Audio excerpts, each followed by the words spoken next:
Hello everyone, in this tutorial we'll be showing you how to make a round system in Roblox Studio. So go ahead and select a template. We will be using base plate, and in the Explorer window where we have workspace, we're going to hover and click on plus. We're going to select part, so we're going to name this part 1, and please note that this is case sensitive. So we're going to drag this away from here and position this to where we want the players to be during the round.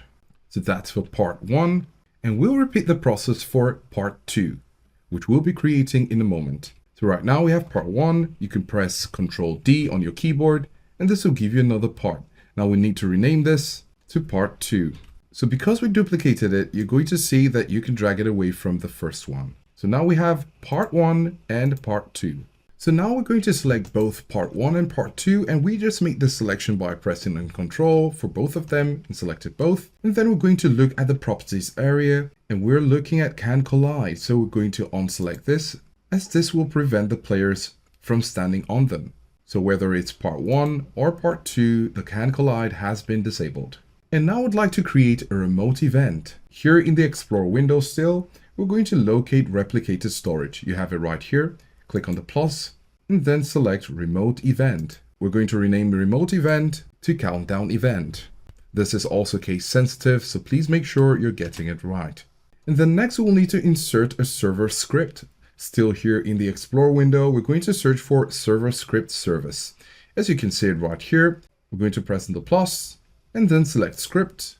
And then we're going to rename this script round system. Click on it, or press on F2 after clicking on it and write round system. Press and enter. And right here, we're going to make sure that we're deleting anything that has been here so we can put in the code for this purpose. So after adding this, you can see part 1, part 2, countdown event, and it's the same with what we had here in the Explorer. That's why it's important to make sure that it is case sensitive. So we're going to be creating a local script and GUI. So now we're going to look for starter GUI, click on the plus here and select screen GUI. We're going to rename this to another name called round display.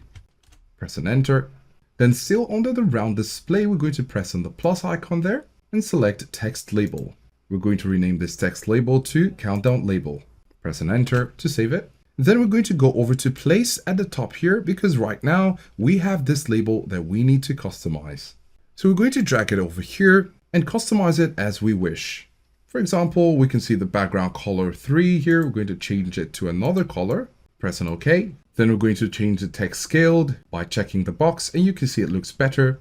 We could leave the label for now. We'll be changing that later, perhaps. And then next, we're going to insert a local script. We're going to insert it in the Explorer window. So we're going to look for round display here again and press on the plus icon and select local script. Another script will be presented here, and we're going to put in a script. Once again, you need to make sure you're deleting everything here and write in the new code. All codes in this video will be in the description. Then now we're going to try to test it. You can click on the play button right here.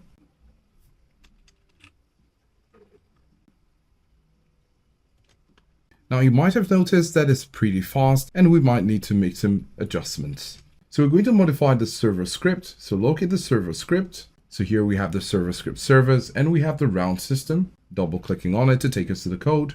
So here you have local intermission time and local round time. And you also have the round over display time. So we're going to make some changes right here.